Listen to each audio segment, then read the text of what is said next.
Itu hati-hati dalam membahas yang berkaitan dengan hukum, apalagi membawa dalil yang di situ kemudian dipahami secara tekstual. Ini malah bisa, mohon maaf, bisa menyesatkan.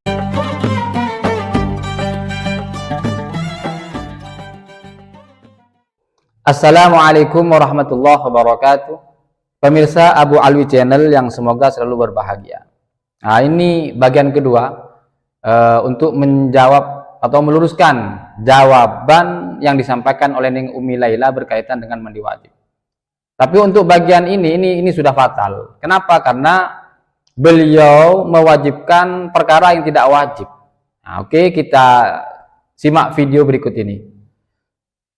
Yang pertama, karena bertemunya dua khitan. Iltiqaul khitanaini. Pokoknya ketemu. Nah, kuncinya di situ. Apa? Pokoknya ketemu. Mau nggak ngapa-ngapain, dong, Neng? Kan saya nggak ngapa-ngapain, Neng.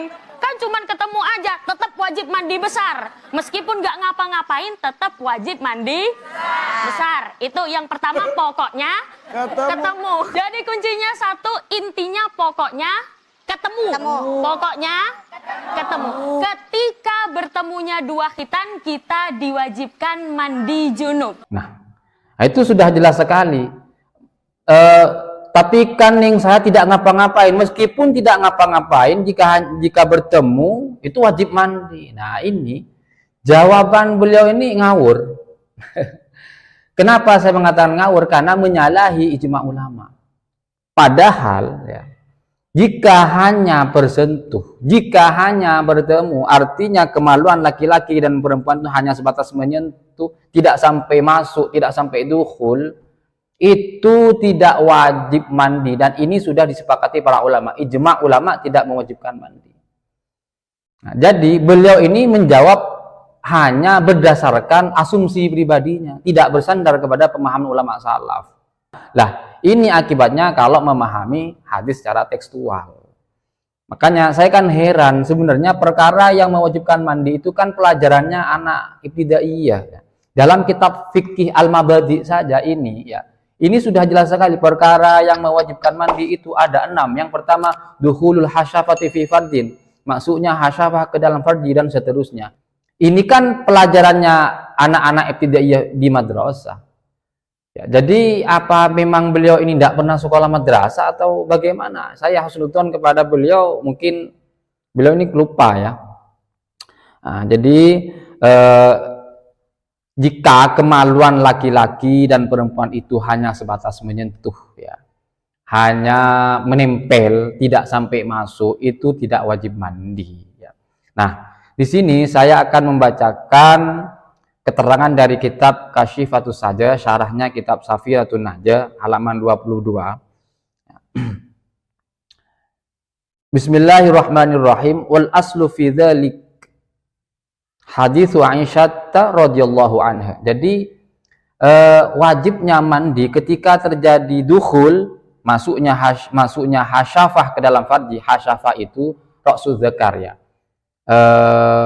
Kepalanya kemaluan laki-laki, itu bagian ujung itu, helmnya itulah, seperti itu namanya hasyafah ya. Jadi kalau hasyafah itu masuk ke kemaluannya perempuan, nah itu wajib mandi berdasarkan hadis dari Sayyidah Aisyah radhiyallahu anha. Jadi hadis yang disampaikan beliau itu sudah betul hadisnya, tapi beliau salah memahaminya. Rasulullah SAW bersabda, idzal taqa al-khitanani aw massal khitanul khitana wajibal ghuslu.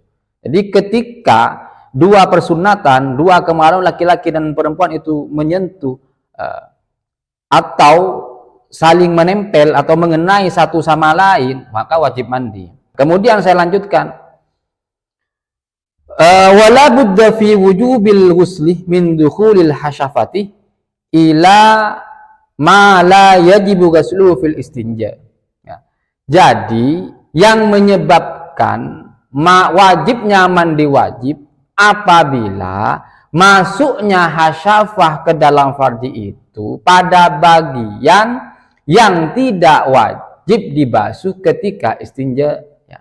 Pada bagian kemaluan perempuan yang tidak wajib dibasuh ketika istinja, berarti ini bagian dalam.